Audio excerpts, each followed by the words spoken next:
Welcome back to Bay Sunday. Have you ever wondered what animals do after the sun goes down and everyone is sleeping? Well, a new children's book has some answers, and here with us today is Christina Taber, author of Do You Ever Wonder What Happens in the Barnyard at Night? Welcome to Bay Sunday. Thank you so much for having me. So tell us, what is your passion? What are you passionate about? I am passionate about animals. I always have been.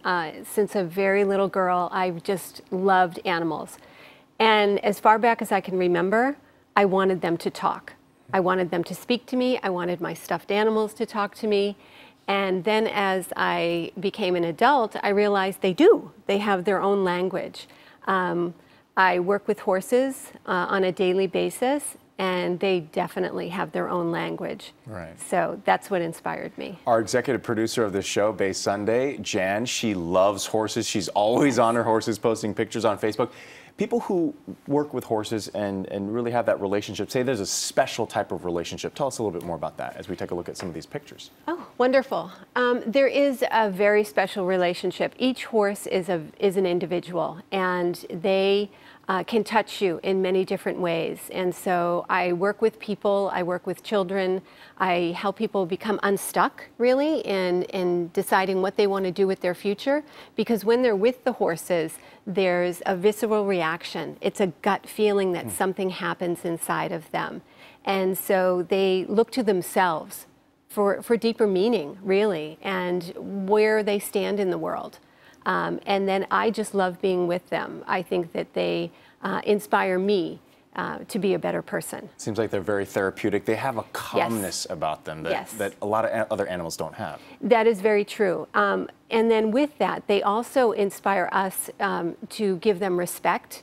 And so there's a lot of things that happen within us. We have to step up and be a leader oftentimes because they look to find who is the leader.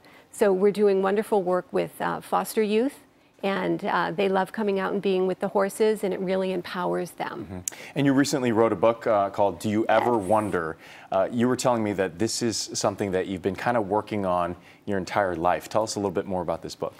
So the book does come from very, very way back when I was a child, wanting animals to speak. And then raising my daughter, I have a 17-year-old that I loved reading to and was very passionate about reading at night.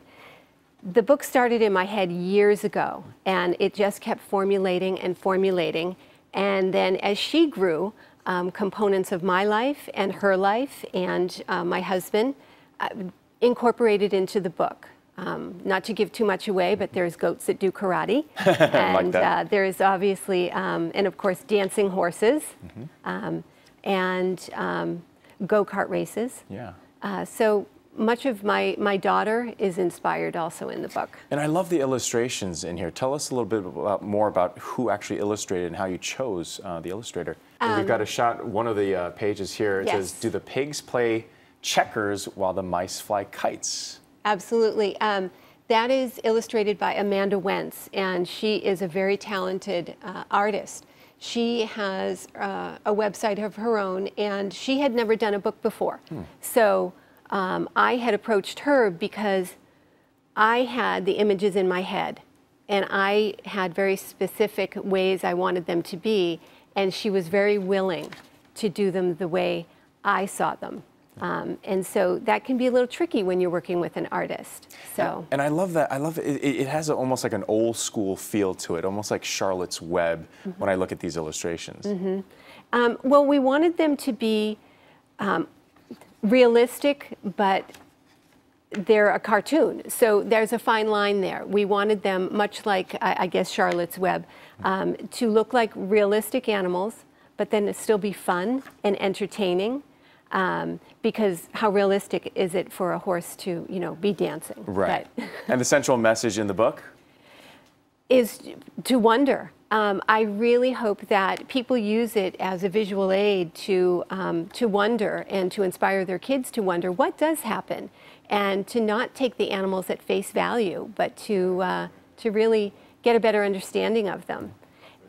And then my daughter is the little white mouse throughout the book that is hidden on each page that you have to find. So I hope that that engages the children also. Christina, thank you so much for joining us here this morning. Congratulations on your new book. Thank you so much for having me. Absolutely. The new book is called Do You Ever Wonder What Happens in the Barnyard at Night? You could find it at Town Center Books in Pleasanton and as well on Amazon. Coming up, the Deaf Dance Festival, how some artists are bringing together different worlds when we come back.